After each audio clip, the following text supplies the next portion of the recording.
Contact us to avail the combo offer of General Studies and Public Administration optional with 20% discount. Yes, good morning everyone. Today we are going to have the Hindu analysis of 22nd September 2021. Okay, so let us see which are the important articles from today's The Hindu newspaper. Yes, these are the important articles. I would advise you to simultaneously have a look at your own newspaper. We have mentioned the names of these articles and the page numbers. Simultaneously, first what we will do is let us take overview of all these articles, wherein we'll understand the context of these articles as well as the relevance to our syllabus.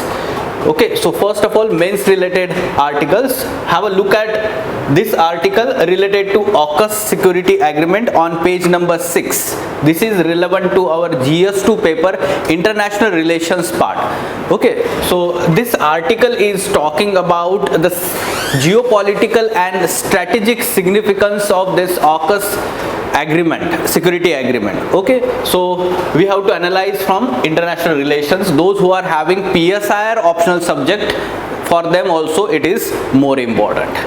Then on page number 7, changing the agri exports basket. There is one syllabus point in GS3 paper, agroeconomy part, food processing industries. Okay, so from that aspect we have to understand this article, take input here. The article is talking about how we can improve our food processing industries and how it can contribute to India's agro exports. Okay, so this is important from economy part GS3 paper. Some data, facts are mentioned, they can be used in your answers. Then there is one report released by Pew Research Center talking about the composition of religious communities, the population of different religious communities, how it has changed since the partition or since 1951 time to 2015. Okay, so this is important. Some data, facts that can be used directly in GS1 paper, society part, as well as essay paper and GS4 ethics part also. You can use this data reference to such reports deliberately in your answers whenever it is relevant. Okay, then Kasturi Ranjan to lead syllabus panel.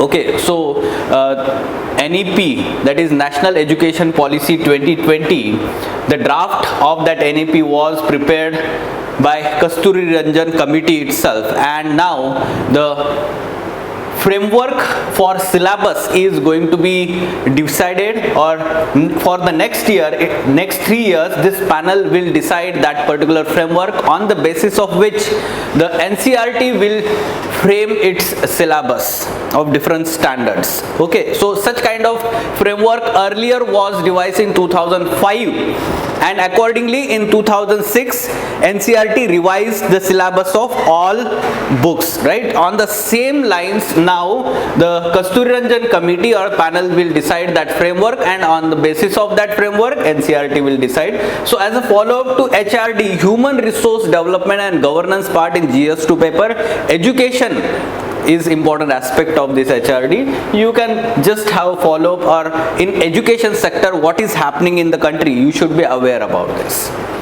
Then India considers reciprocal steps to UK's quarantine rules. This is in news recently. UK has imposed 10 days quarantine rules, and it has not recognized those Indians who have been vaccinated in India with Covishield vaccine, which is licensed by UK company itself. Okay, developed and licensed by the UK company AstraZeneca itself. So to some extent this is hurting India's interest, and India has raised concerns with UK about this. Okay, so yes, as a follow-up to international relations and COVID-19. Now there is one article on page number 10. It talks about India's R value below 1 in mid-September.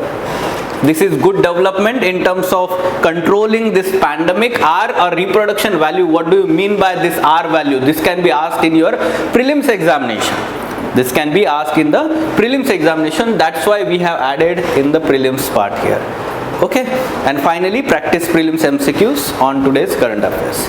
Let us go into details of all these articles. First article, the big deal behind the rukus over AUKUS. Okay, so yes, the strategic and geopolitical implications of AUKUS security agreement. In this manner we should understand, but basics. Again, what is this AUKUS? Full form: Australia, UK, US agreement, or trilateral security agreement recently signed between these three countries. It talks about, let's say, transfer of technology from US, UK to Australia. Which kind of technology? Nuclear submarines. Okay, so it is about transfer of technology in this domain specifically. Okay, so this is about AUKUS. Now let us understand or analyze different geopolitical aspects related to AUKUS. First, recent developments with Indo-Pacific as core issue. The writer in the first part is talking about that how these different countries are having developments in Indo-Pacific region at the central part. First of all, you can talk about, let's say,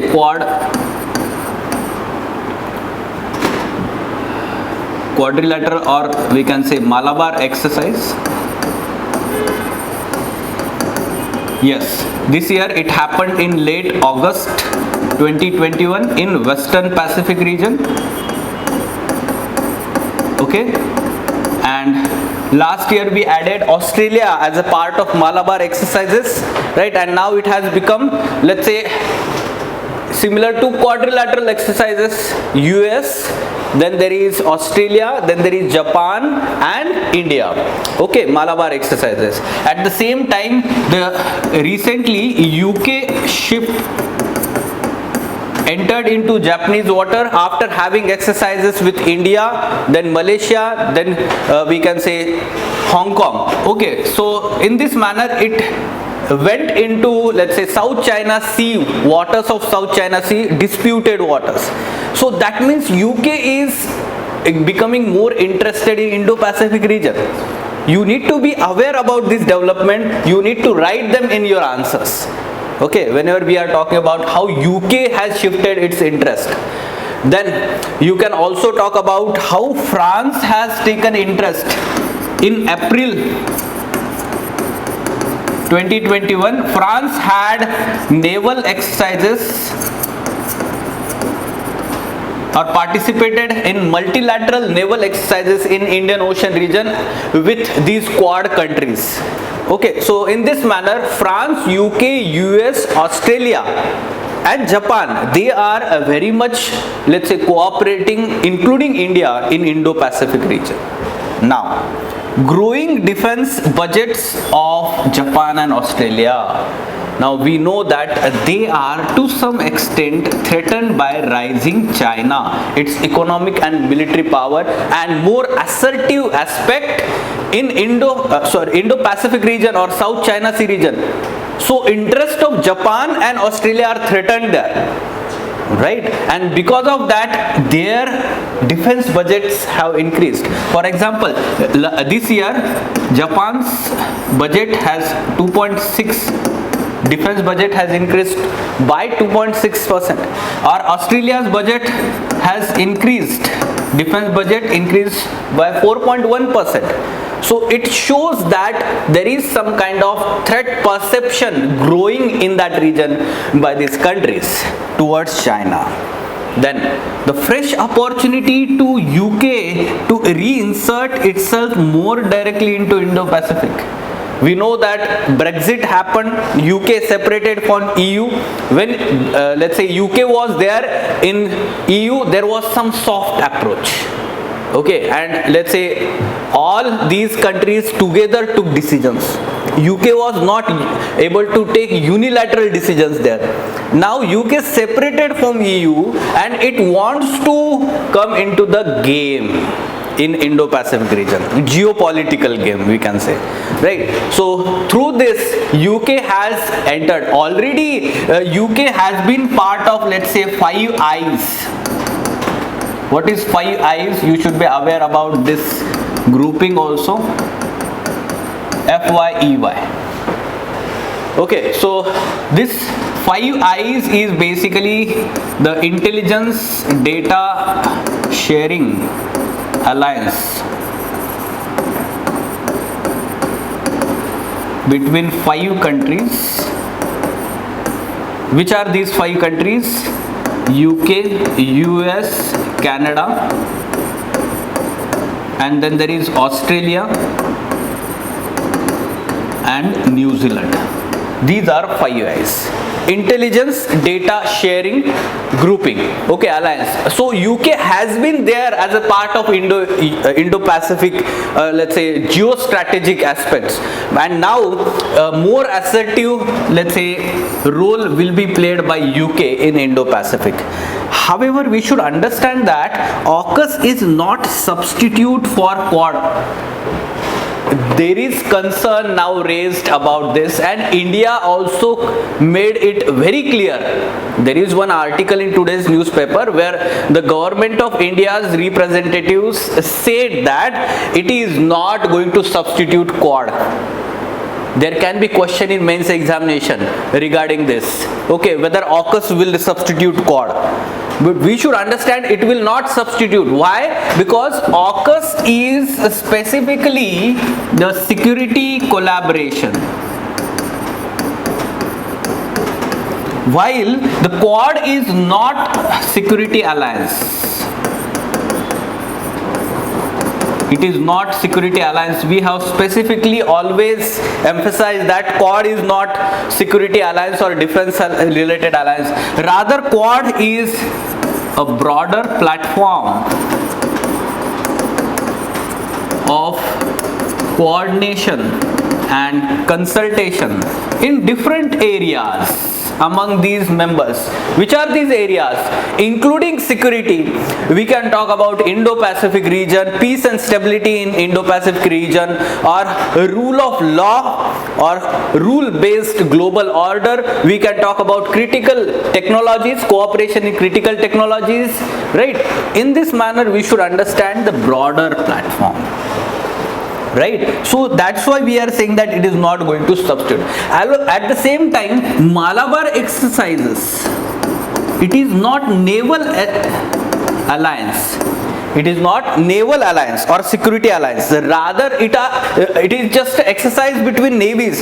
However, in terms of, let's say, suppose there is emergency in future, and suppose these navies are going to coordinate in future, so it will have some kind of interoperability, and it will help the good communication among the navies of these countries.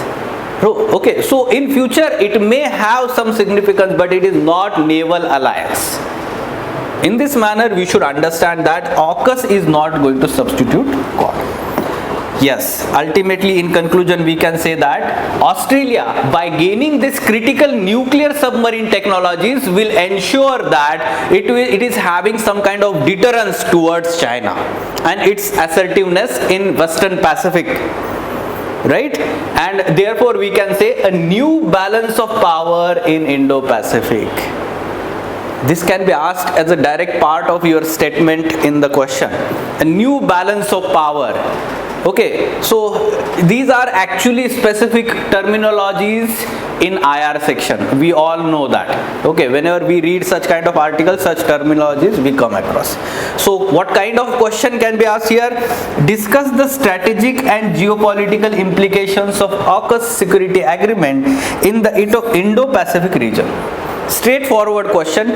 Try to prepare answer to this question directly on the basis of discussion just we had. Okay, any question?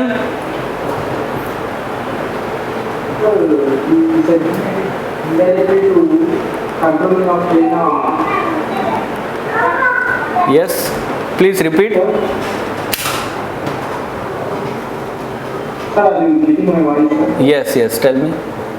Sir, it is indirectly to controlling the China occupied illegally occupied seashore areas from combining of from through Australia. By coming of India, it will be given to direct intimation. By mixing up with Australia, it is indirect intimation to China.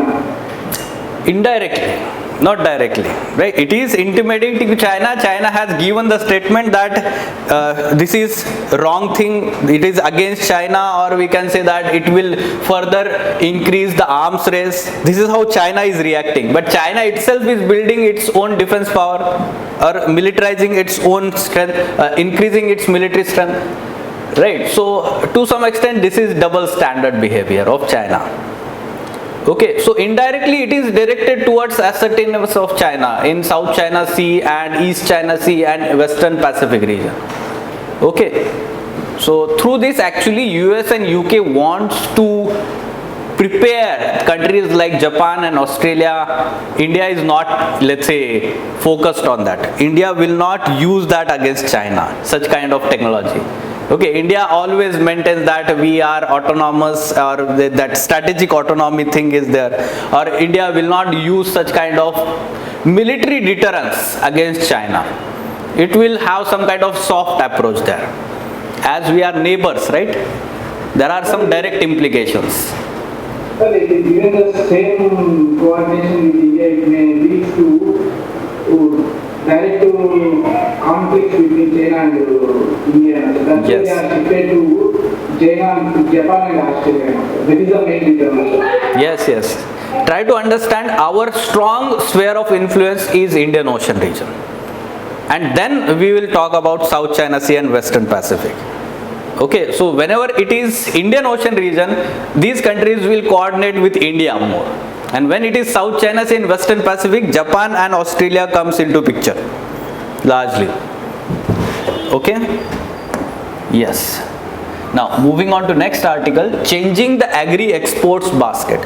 We are talking about the food processing industry in India and or exports in agro products. Okay, this is relevant to our economy part, GS3 paper, right? So let us discuss. First of all, some data and facts are mentioned in the initial part. What they are talking: agriculture export target of government of India is $60 billion by 2022. You can use this in your answer as an introduction itself. Okay, or as a conclusion also, like whenever it is talking about potential of food processing industry. Directly use this data. Then contribution of agriculture and processed food products in India's total exports at present is 11%. Whenever the question relates to export-led growth, economic growth, you can add this data regarding food processing industries and agricultural exports. Okay, so this shows that food processing industries in India and the exports of agro products, they have huge potential, and we need to tap that potential so as to boost our economic growth, right? So at present what is happening is the primary agro exports, they are large. That means the food grains directly exported or food products directly exported without any processing. So processed food products. What is the difference between directly, let's say, the raw food products and processed food products? Can you tell me? What is the difference between, let's say, raw food products, and what is the major difference here? Why these are more valued as compared to this? Their prices is more as compared to this. Primarily they will be exported directly without any making of grading. The main grading is going to be important. Primary products and processing food. Processing food will have the high grade values and equal quality and quantity. Yes. So you were saying? It comes under primary and it comes under secondary. Yes. Integrated processing comes under secondary, and service sector will be, industry will be developed in India itself. Yes, but why these are valued more as compared to primary? There is some kind of value addition done here through processing. What kind of value addition? Like for example, its shelf life is increased, right? Shelf life, right? These products, they are more perishable if not processed immediately or not consumed immediately as compared to these products. And their demand is more now as the world population as well as Indian population is urbanizing. Urban population, we go to the food markets or we can say directly the supermarket and take those processed products. At the same time, the variety of products, this is value addition.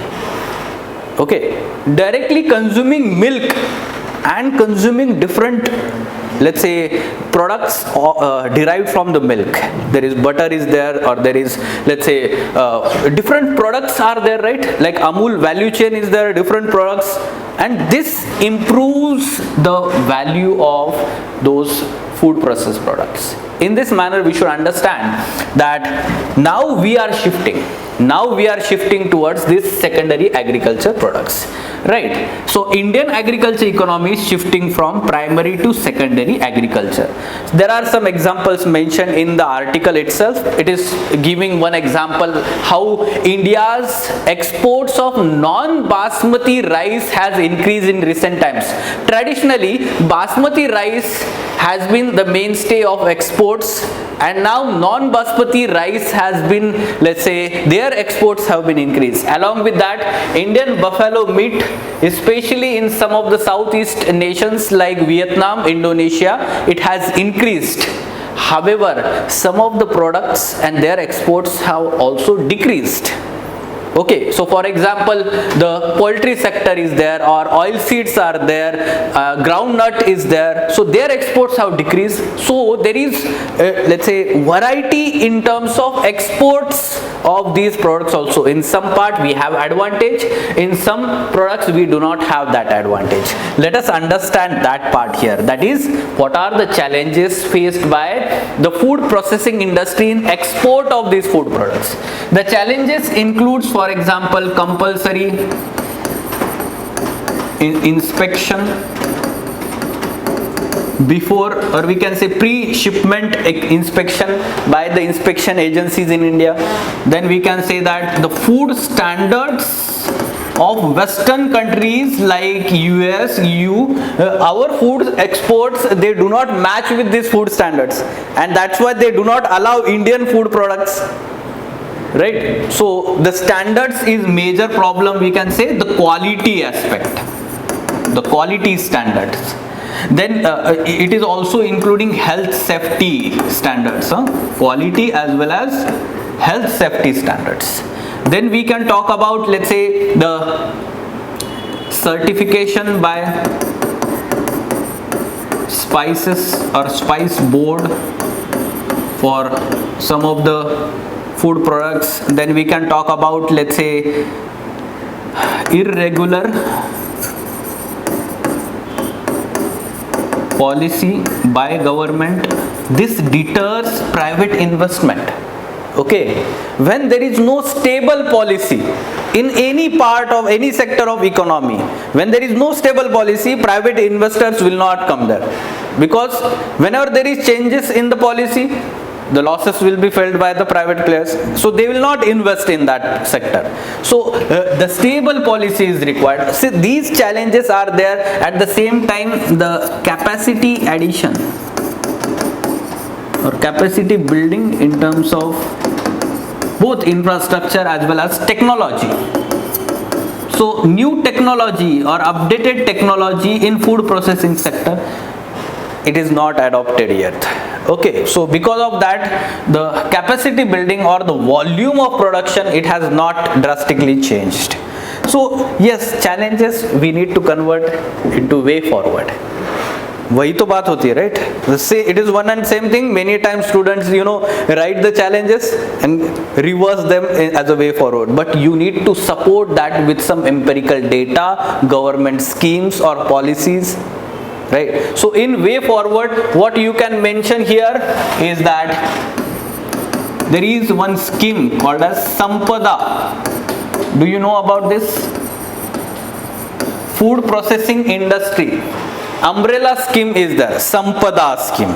In that, food processing mega park scheme is there. Okay, and many such schemes are there, like export processing zones. Export processing zones, like on the lines of SEZs. Right? So such kind of initiatives already taken by the government. At the same time, what we need to do is increase, we can say that, the quality standards by these companies who are manufacturing companies in the food processing industry. At the same time, we have to update the technology also. We need to be in line with global players in this industry so as to have some comparative advantage, and then only the exports will be boosted. Right? In this manner, we should understand policy support by the government is required. Why? Because this industry is in nascent stage. Okay, this industry is in nascent stage, and that's why policy support is must here, and then the private players will flourish in this field. Fine? Okay, any question? Now, there is one report released by Pew Research Center. Earlier report was different than this. Okay, there was one report last month talking about religious segregation. Okay, unity and harmony. It was talking about communal harmony, right? That report is different. This is specifically talking about the population of different religious communities in India from, you can say, since 1951, how it has changed. This data can be used in GS1 paper, society part, essay paper also.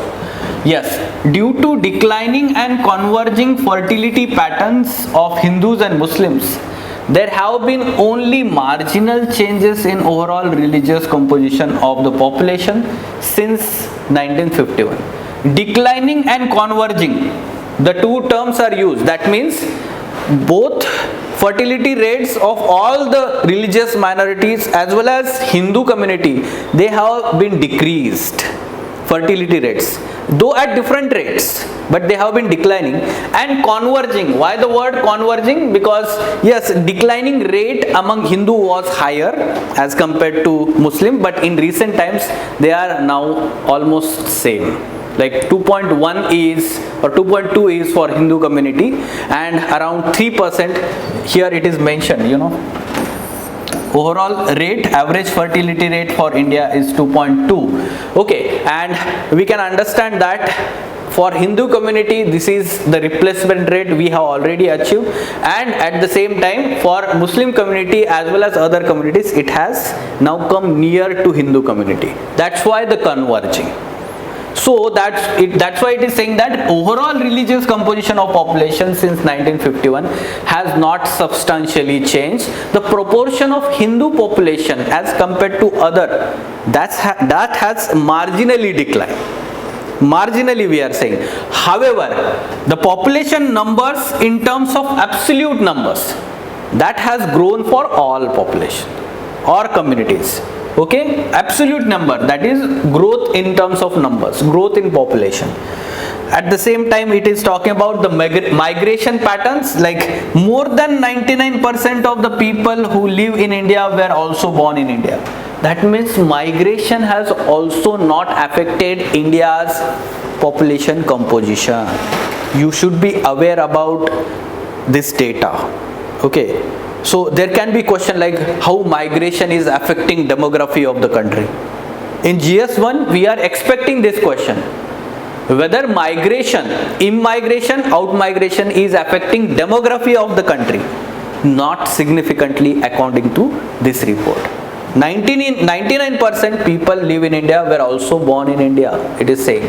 That means migrants leaving India outnumber immigrants 3 to 1.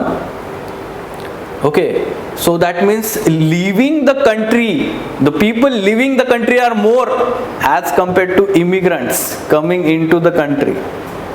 Okay, so this data is very much important, though we can understand that the sanctity of data, we cannot always say that this is correct.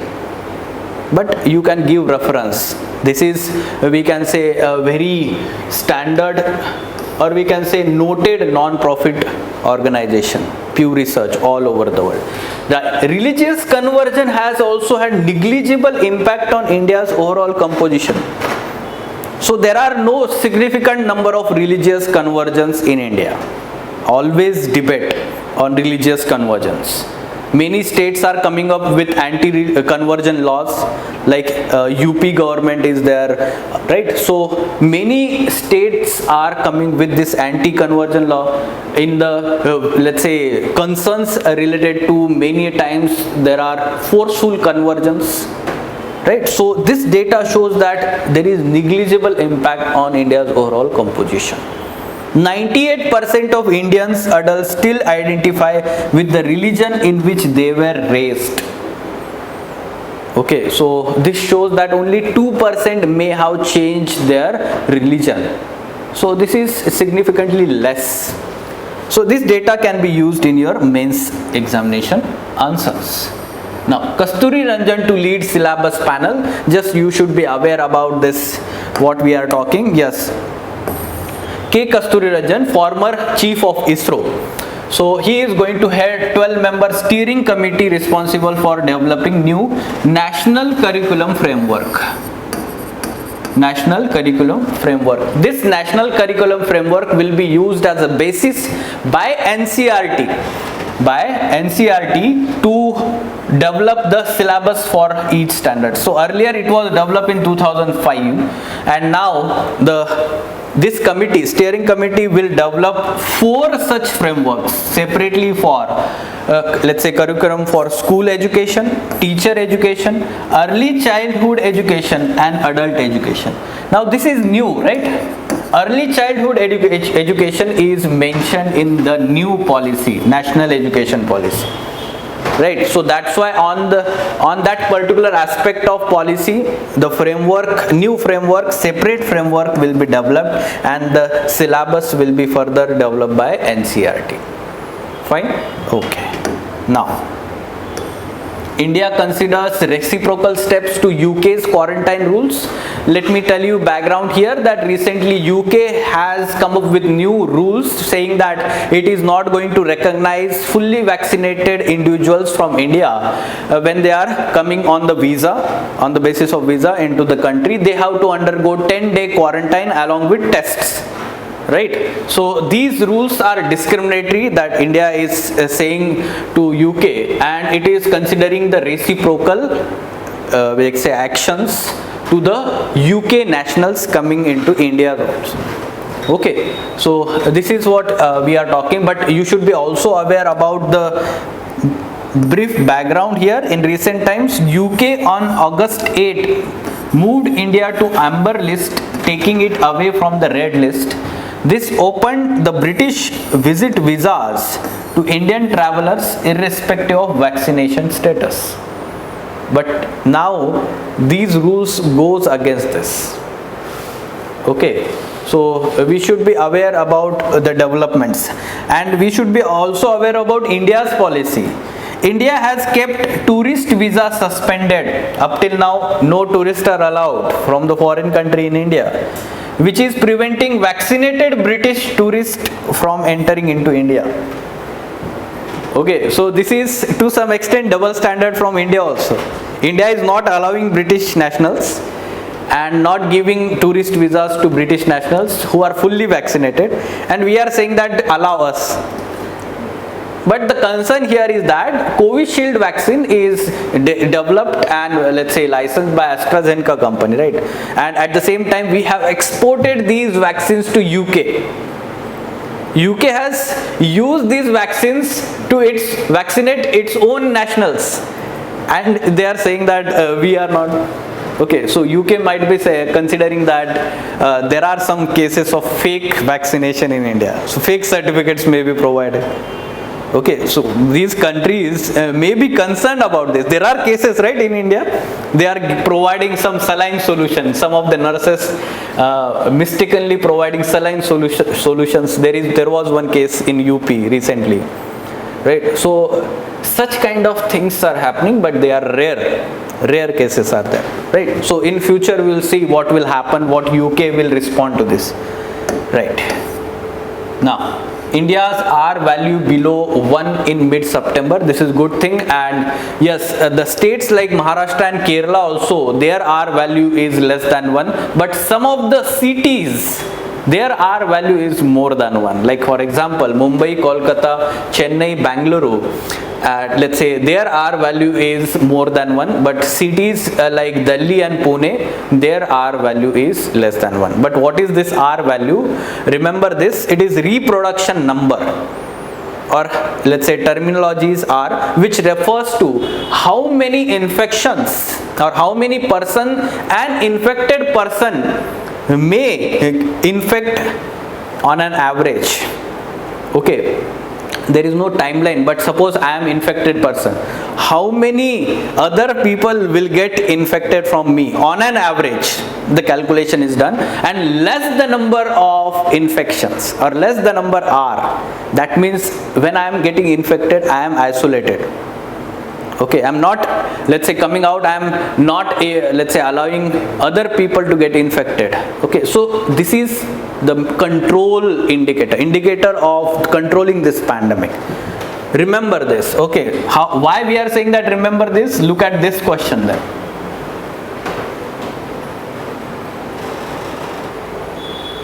What should be answer to this question?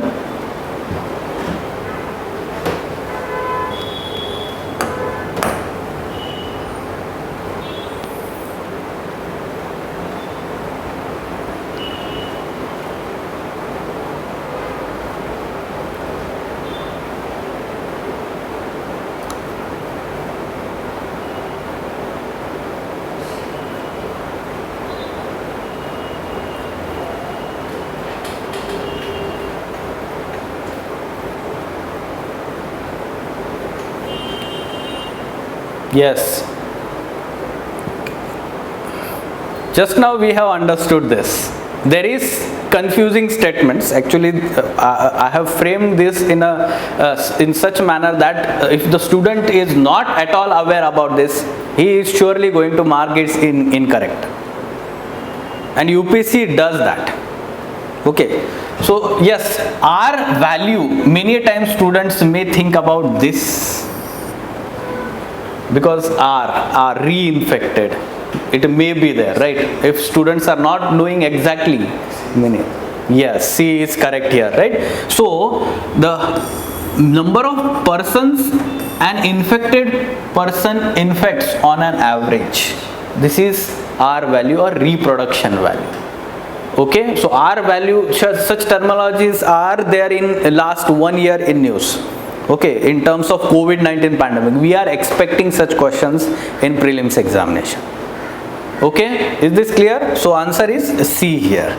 Fine. So these were important articles. Any question?